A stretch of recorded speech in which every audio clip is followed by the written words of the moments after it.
Muy buenas, estimados y estimadas. Sean bienvenidos una vez más a un nuevo capítulo de Repasamos. Acá estamos otra vez con otro podcast, con otro capítulo más de Derecho Penal. Nos introducimos a la materia en el capítulo anterior y hoy vamos a dar comienzo al mismo.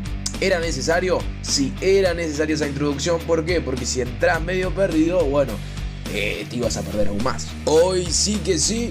Comenzamos, arrancamos con homicidio, arrancamos con el delito base, las agravantes y posibles atenuantes. Dama, caballero, prepárense.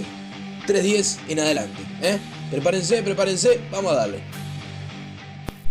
Bueno, de manera introductoria podría decirse que el delito de homicidio es uno de los más antiguos. Claro está, no ha cambiado en el tiempo, pero lo que sí se ha modificado ha sido la respuesta que se ha dado por los diferentes sistemas jurídicos ante este delito. Como bien debe ser, vamos a comenzar con el texto expreso, con nuestro queridísimo código, artículo 310. Y dice así: Homicidio: el que con intención de matar diere muerte a alguna persona será castigado con 20 meses de prisión a 12 años de penitenciaría. El artículo en sus inicios remarca la intención. ¿La intención de qué? De matar. Bueno, remarca el dolo directo, que sería una de las modalidades en las que se puede presentar este delito. Por lo tanto, podemos decir que el homicidio es de base intencional, de base dolosa, pero a su vez puede ser ultraintencional o culposo. Refresquemos, ¿qué es dolo? Bueno, el dolo es la intención más o menos perfecta de ejecutar un acto que se conoce contrario a la ley. La culpa es lo que no estaba previsto o no fue previsto, pero sí, aún así, era previsible. Y la ultraintención es una forma mixta de dolo y culpa, ya que hay una intención de lesionar y el resultado por improvisión pudiese llegar a ser la muerte o una lesión más grave de la que se quería. Bueno, acá de la mano de la doctrina tenemos a Bayardo, el cual nos dice que este artículo refiere a una forma de dar muerte, pero no necesariamente se identifica el elemento subjetivo, es decir, no se identifica lo que pudiera ser el dolo o la intención, mientras que Presa dice que el homicidio se puede imputar a título de dolo directo o de dolo eventual, más allá de la descripción típica. Y por otro lado tenemos a Cairoli, que dice que el castigo del dolo eventual surge de la frase con intención de matar. Ahora, como todo, hay que ir construyéndolo, al menos yo intento hacerlo para que quede más claro, en esquemas mentales, ¿bien? Comencemos. El homicidio solamente existe si dicha acción, que ya la hemos pasado por el camino del delito, ¿bien? Por todo lo que hay que recorrer, si dicha acción básicamente constituye el dar muerte a otra persona. Es decir, un sujeto no puede matar a alguien que ya se encontraba muerto. Al menos no se le puede imputar delito de homicidio a una persona que dispara a un cadáver o apuñala un cadáver. Bien, se pueden imaginar el ejemplo: un sujeto quiere matar al otro, por la noche, se mete en la casa y le pega 3 disparos por la espalda cuando estaba durmiendo. Bueno, resulta que el sujeto no estaba durmiendo, sino que se había muerto de un infarto y las balas no hicieron más que mutilar la carne y al fin y al cabo no hubo homicidio. Se podrá haber atentado contra la propiedad en el momento de que la persona haya querido ingresar a la casa ajena sin autorización, sin embargo, homicidio no se va a configurar. Vamos a seguir con el esquema. Bueno, en cuanto a la gravedad, el delito de homicidio se podría configurar como un delito o como un crimen. Recuerdan que los crímenes son algo, se podría decir, más fuerte que el delito, porque hablamos de, no sé, lo que pudieran ser crímenes de guerra, etcétera, etcétera. Después, en cuanto a su modo de comisión, puede ser en vía de acción, de hacer algo, o de omisión. Bien, esta omisión va a ser propia. ¿Esto en qué se sustenta? ¿Sobre qué bases? Bueno, sobre el artículo 3 de nuestro Código Penal, el que básicamente nos dice que relación de causalidad: nadie puede ser castigado por un hecho previsto por la ley como delito si el daño o el peligro del cual depende la existencia del delito no resultara ser la consecuencia de su acción o de su omisión. No impedir un resultado que se tenga la obligación de evitar equivale a producir. Prácticamente nos quedamos con el inciso final, podríamos decir, de este mismo artículo, en el sentido de que cualquiera que omita hacer algo equivale a producir ese hacer. Bien, por ejemplo, se nos presentaba, al menos en clase, el ejemplo de la madre que no alimentaba a su hijo recién nacido y lo veía llorar y no hacía nada al respecto. ¿Qué pasaba? Bueno, ahí la doctrina dice, no, la señora no está haciendo nada, pero todos estamos sabiendo que el niño se está muriendo de hambre. Bien, o sea, ¿lo está matando? Sí. ¿En base a qué? En base a una omisión. Continuando con el esquema, el resultado va a ser un resultado material. La participación va a ser un sujeto activo simple. El elemento subjetivo, ya lo mencionamos, dolo, culpa y o ultraintención. El momento consumativo del delito es instantáneo. El desarrollo del iter criminis es consumado y tentado. Y la persecución punitiva básicamente es de oficio. ¿Cómo lo seguimos a quien comete el delito? Bueno, de forma oficiosa. La graduación de la pena, la tenemos en cuanto a si será castigada con prisión o con penitenciaría, dos términos que vamos a observar a lo largo y ancho del código. Y bueno, básicamente significa que si la pena se castiga con penitenciaría, bueno, dicha pena va a ser de 2 a 30 años y cuando referimos a la prisión, dicha pena durará de 3 a 24 meses. Punto también a recatar, el autor y el coautor van a tener la misma pena sobre el mismo hecho. El tentado, es decir, la tentativa, tenemos la pena que se diere, bueno, 1/3 de esa pena. El cómplice va a recibir 1/3 de la pena del autor. Cuando se actúa con dolo, es decir, cuando se comete el homicidio puntualmente con la intención de, bueno, la pena máxima que hay o que existe en nuestro ordenamiento es de 30 años. Independiente a las posibles medidas de seguridad eliminativas que podrían estirarlo aproximadamente unos 5 más. Punto muy importante a recordar, la diferencia entre dolo y culpa. También hago un parate acá.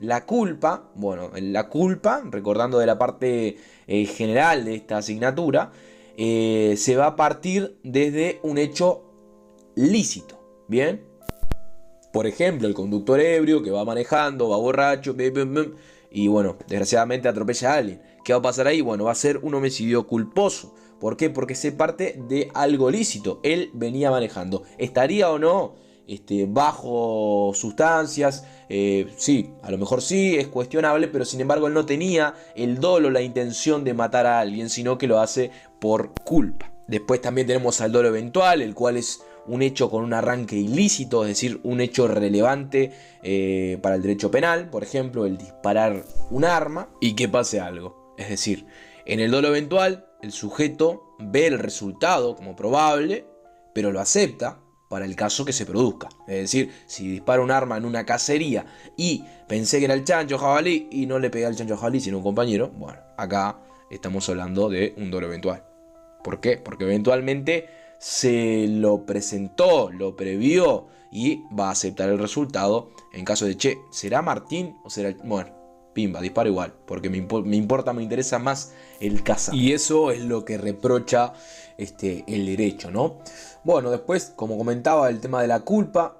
La culpa la podemos distinguir si es con previsión o si es sin previsión. Bueno, al fin y al cabo se va a bajar la pena a comparación de si fuese con dolo, ¿no? Con este elemento subjetivo, el delito. No es lo mismo yo querer atropellar a alguien que atropellarlo sin querer provocando el mismo resultado.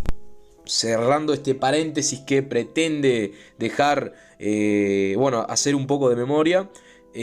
Vamos a continuar con las agravantes y atenuantes. En cuanto a agravantes tenemos los artículos siguientes: artículo 311 y 312. Y después tenemos las agravantes genéricas que están en el 47, como podría ser el homicidio donde hay alevosía. Es decir, por ejemplo, el inciso 1 del 47 nos dice que Alevosía. Se entiende que existe alevosía cuando la víctima se halla en condiciones inadecuadas de cualquier naturaleza que fueren para prevenir el ataque o defenderse de la agresión. Podemos tomar este ejemplo de agravante como una agravante genérica en el sentido de que, bueno, es un agravante que un sujeto ataque, por ejemplo, por la espalda del otro sin que el sujeto pasivo lo notara o se encontrara en una situación de inferioridad, en este caso, a ciencia cierta, la alevosía, es decir, que no se encuentre en condiciones para poder prevenir o defenderse de esa agresión, va a ser una agravante. Después, en cuanto a atenuantes, tenemos también las genéricas en el artículo 46. Siempre también recalco acá, no nos metamos en las circunstancias que eximen de pena, es decir, el capítulo 1 de las causas de justificación, por ejemplo, legítima defensa, obediencia al superior. No nos metamos por ahí, porque ahí ya no hablaríamos de un delito, ya que el elemento antijuricidad no estaría presente, por lo tanto no existiría el delito concretamente. Porque, como ya sabemos, el tipo homicidio sí existe. Ahora hay que ver la antijuricidad, es decir, que esté de la mano a derecho. Si el tipo actúa en legítima defensa, está actuando conforme a derecho, por lo tanto no se le puede imputar, o al menos no debería poderse imputar este delito de homicidio. ¿Cómo se extingue el delito de homicidio? Bueno, básicamente por la muerte del condenado, por la amnistía o gracia, artículo 108 y 109 del Código, y después por la prescripción de 20 años, artículo 117 del mismo. Como comenté en el video introductorio, en el capítulo anterior, vamos a analizar este delito desde una perspectiva objetiva y una perspectiva subjetiva. Bien, armemos ese esquema que armamos siempre mental. El tipo objetivo del homicidio se compone por un sujeto activo, un sujeto pasivo, un bien jurídico afectado, un verbo nuclear, un elemento normativo y un objeto material. Bien, en primer lugar, el sujeto activo es un sujeto activo indeterminado, es decir, puede ser cualquiera. El sujeto pasivo es el titular del bien jurídico tutelado penalmente en los artículos 310, puntualmente en este caso. Bien, la víctima puede poseer cualquier edad, es decir, cualquiera puede ser víctima de homicidio, tristemente. El bien jurídico es la vida humana. El verbo nuclear de este delito es dar muerte, o sea, dar, ¿no? Acompañado de muerte. Y el elemento normativo es muerte, es decir, por cualquier medio que se dé la muerte, básicamente se va a constituir el elemento normativo. Y el objeto material es el ser humano vivo biológicamente considerado. Es decir, ¿recuerdan cuando hablamos de sujeto pasivo en el video anterior? Bueno, ¿quién va a ser pasivo? Al que se le atente el bien jurídico, en este caso a la persona. ¿Qué bien jurídico? Bueno, bien jurídico vida. ¿Y sobre qué se atenta? Sobre el objeto material. ¿Quién es el objeto material en este caso? Bueno, el sujeto que tristemente, va a morir, ¿no? Un ser humano vivo, biológicamente considerado. Este sería el esquema que tenemos que armar desde una perspectiva objetiva. Ahora, de una perspectiva subjetiva, básicamente tenemos el tipo doloso, que ya hemos mencionado, puede ser directo y eventual.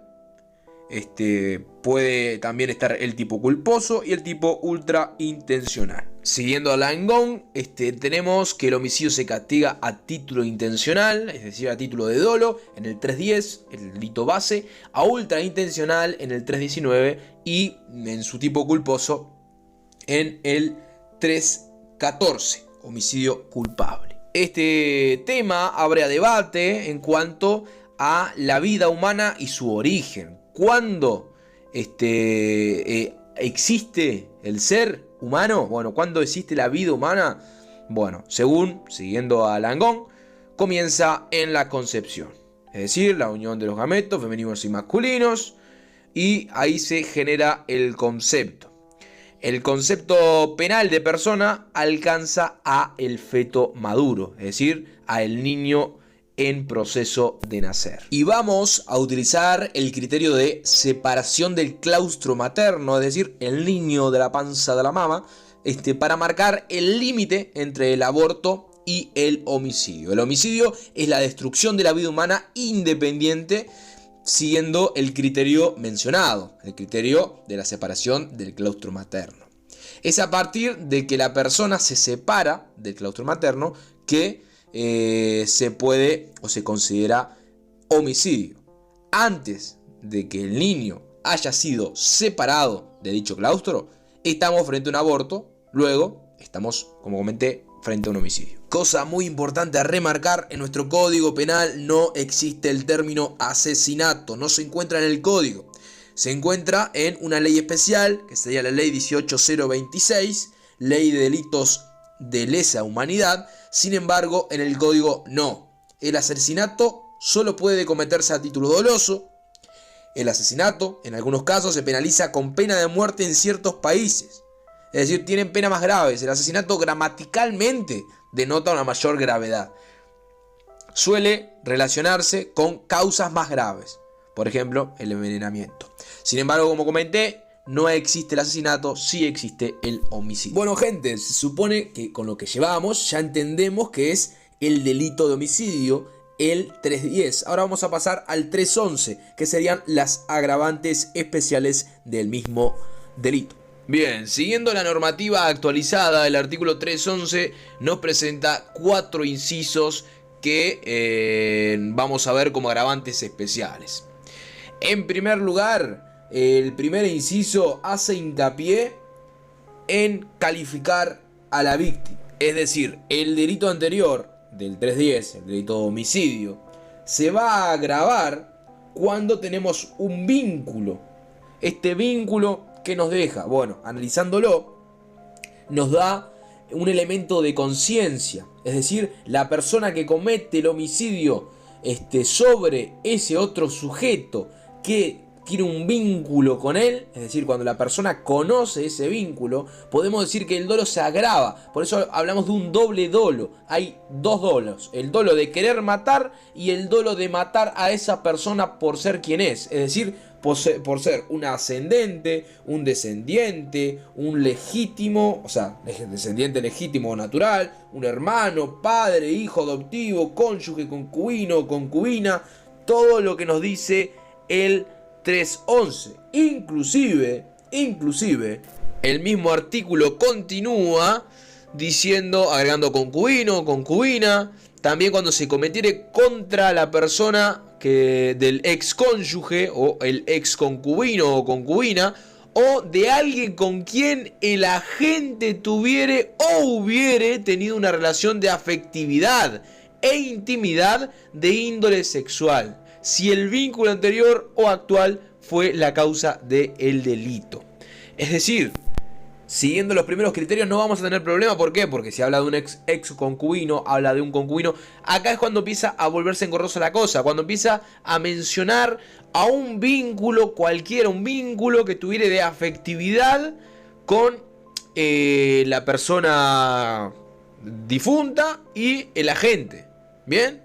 O sea, la afectividad puede ser emocional o de intimidad en sentido o de índole sexual.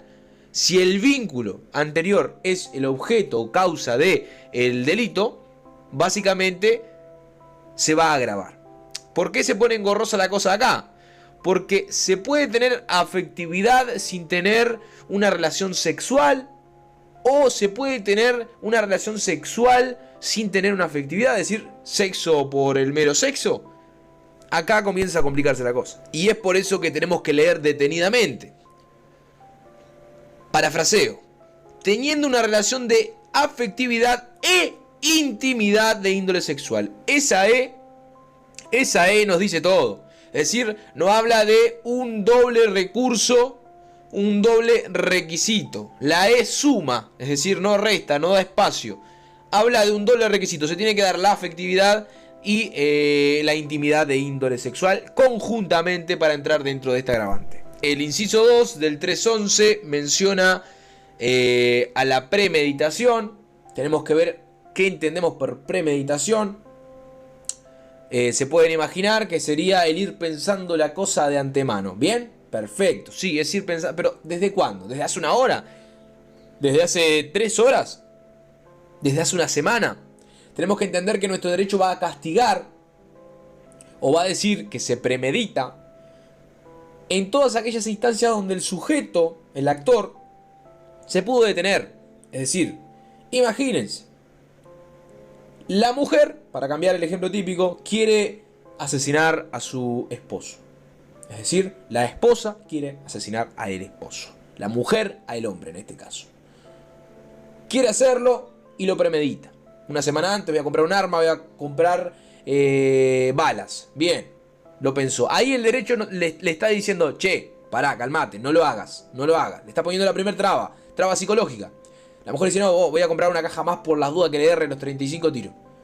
Bueno, va a comprar otra caja más. Otra instancia para detenerse. Ahí es cuando empieza a contarse la premeditación. Es decir, cuando tuvo las suficientes trabas psicológicas o momentáneas que espontánea le pudo haber dado la vida. Momentos en los que pudo haber dicho, no, mejor abandono de esto.